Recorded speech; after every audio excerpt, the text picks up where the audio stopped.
जब डॉक्टर बनने का पहला ऑपरेशन ही रिश्वत से होता हो तो समझ लीजिए कि स्टेथोस्कोप अब जीवन नहीं, सौदे सुनता है। जब भगवान के नाम पर चलने वाली संस्थाएं डॉक्टर पैदा करने का लाइसेंस मांगने लगे तो समझिए कि देश में सिर्फ शिक्षा ही नहीं, स्वास्थ्य भी अब रिश्वत के इंजेक्शन पे पलने लगा है। श्री रावतपुरा सरकार आयुर्विज्ञान संस्थान, नाम सुनते ही मन में श्रद्धा उमड़ती है, जैसे कोई सत्संग, कोई सेवा, कोई आध्यात्मिकता। लेकिन अब यह नाम सुर्खियों में है। रिश्वत, हवाला और गोपनीय निरीक्षण, अनुकूल रिपोर्ट और सीबीआई जैसे शब्द अगर जुड़ जाएं तो आस्था भी शर्म से पानी पानी हो जाती है। सवाल यही है, क्या अब आस्था भी बिक रही है और अर्थशास्त्र से स्वास्थ्य शास्त्र चलने लगा है? क्या मेडिकल कॉलेज को मान्यता मिलना एक वैज्ञानिक, विधिक और नैतिक प्रक्रिया होनी चाहिए?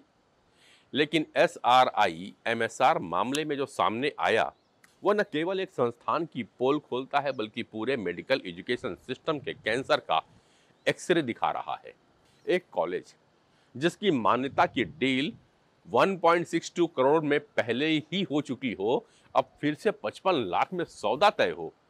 इसका मतलब तो ये है कि इंसानी जान की कीमत अब मार्केट रेट पर तय हो रही है। यह भी जान लीजिए कि ये मान्यता किसी पेंट फैक्ट्री या होटल की नहीं है।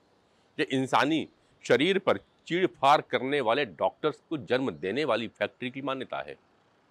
क्या यह केवल संस्थान की बदनामी है दोस्तों? नहीं, यह उस सामाजिक संरचना की विफलता है जो आस्था और डिग्री को एक ही दुकान से खरीदना चाहती है। जरा कुछ नामों पे गौर करिए। Doctor Manjuppa CN orthopaedic department के प्रमुख हैं, इंसानी हड्डियों के विशेषज्ञ हैं, लेकिन खुद रिश्वतखोरी की रीढ़ है। डॉक्टर चैत्रा एमएस मेडिकल पेशे की शपथ लेने वाली, लेकिन अपने पति के जरिए रिश्वत वसूलने लगी हैं। डॉक्टर अशोक शैलके निरीक्षण दल में शामिल, लेकिन सच्चाई का परीक्षण नहीं, पैसे से हो रहा है मूल्यांकन इनके द्वारा। इन लोगों ने हवाला के जरिए रिश्वत ली और हम मरीज सोचते हैं कि डॉक्टर की पर्ची में ही हमारा इलाज है, जबकि डॉक्टर तो पहले से ही हवाला टाइप चार्जशीट में एडमिट है। इस घटना को मेडिकल एजुकेशन का पैथोलॉजिकल पतन कहा जा सकता है। आप सोचिए, जो डॉक्टर बनने से पहले ही रिश्वत की सीढ़ी चढ़ करके आया हो, क्या वह सेवा करेगा? मेडिकल कॉलेज की मान्यता मंडी में अगर रिपोर्ट 30 लाख में खरीदी जा सकती है तो उस रिपोर्ट पर जन्म लेने वाले डॉक्टर कितने में बिकेंगे? क्या ये वही डॉक्टर हैं जो मरीजों की जान बचाएंगे या फिर आईसीयू में भर्ती रोगी को पैकेज में तब्दील कर देंगे? सीबीआई की कार्रवाई स्वागत योग्य है, लेकिन केवल गिरफ्तारी से कुछ नहीं होगा। जिन 4 डॉक्टरों ने रिपोर्ट लिखी, जिन अधिकारियों ने सौदे किए, जो हवाला चैनल बने, सबका चिकित्सकीय लाइसेंस स्थायी रूप से रद्द होना चाहिए।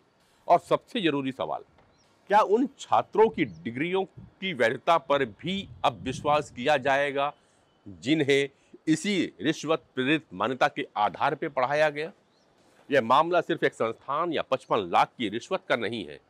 यह उस भविष्य के डॉक्टर की विश्वसनीयता का अंत है जिसे हम अपने जीवन की अंतिम उम्मीद समझते आए हैं। आज जरूरत है कि मेडिकल एजुकेशन को मान्यता माफिया से आजाद किया जाए। धार्मिक नामों की आड़ पे चल रहे निजी संस्थानों की जांच की जाए और सबसे अहम, आम जनता यह समझे कि डिग्री खरीद कर डॉक्टर बनने वाले व्यक्ति कभी संवेदनशील नहीं हो सकते। श्री रावतपुरा सरकार मेडिकल कॉलेज के मामले ने केवल एक संस्था की ही नहीं बल्कि संपूर्ण निजी मेडिकल शिक्षा तंत्र की नींव को हिला के रख दिया है। और सबसे बड़ा सवाल यही है, क्या यह भ्रष्टाचार केवल एक संस्थान तक सीमित है या फिर पूरा निजी मेडिकल कॉलेज नेटवर्क ही सड़ी हुई व्यवस्था की उपज है?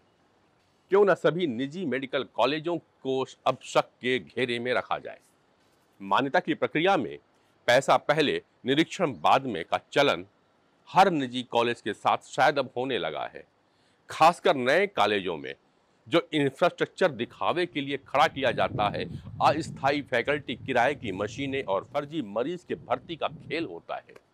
नीट में न्यूनतम स्कोर बनाने वाले छात्रों को करोड़ों में सीट बेच दी जाती है। मैनेजमेंट कोटा और एनआरआई कोटा रिश्वत आधारित एडमिशन सिस्टम का जरिया बन चुके हैं।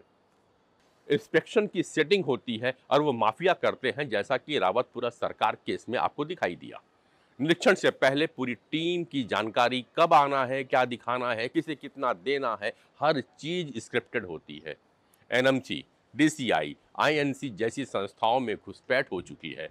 मेडिकल कॉलेज हो, डेंटल कॉलेज हो या नर्सिंग पैरामेडिकल कॉलेज, सब में अधिकांश का संचालन पैसे और प्रभाव के दम पर मान्यता लेने के लिए किया जा रहा है। बहुत बार तो गैर योग्य संस्थाओं को भी मान्यता दे दी जाती है क्योंकि उनका जुड़ाव किसी नेता, संत या बड़े अधिकारी से होता है। सवाल जो देश को पूछना चाहिए, क्या सीबीआई सिर्फ रावतपुरा केस तक सीमित रहेगी? क्या अन्य निजी मेडिकल कॉलेज को भी जांच के दायरे में लाया जाएगा? क्या शिक्षा के नाम पे चल रहे लाइसेंस फॉर करप्शन बंद होंगे? और क्या सरकार निजी मेडिकल शिक्षा में पारदर्शिता लाने के लिए कोई ठोस कानून बनाएगी? क्योंकि शिक्षा अगर ईमानदार नहीं है तो डॉक्टर कितना भी ज्ञानी हो, वो इंसानियत का दुश्मन बन सकता है। रावतपुरा मामला केवल एक दरार नहीं बल्कि पूरे सिस्टम की चूड़ी सी खनकती चेतावनी है। अब जरूरी है कि हम हर निजी मेडिकल संस्थान की जांच कराएं, वरना कल को इलाज के नाम पर कोई रक्तचाप नहीं, जेब चाप नाप रहा होगा। आपके विचार का मुझे इंतजार है। लिख भेजिएगा कमेंट्स पे, और चैनल सब्सक्राइब न किया हो तो कर लीजिएगा। यह मुहिम जारी रहेगी। अगले किसी विषय में फिर उपस्थित होऊंगा, तब तक के लिए नमस्कार।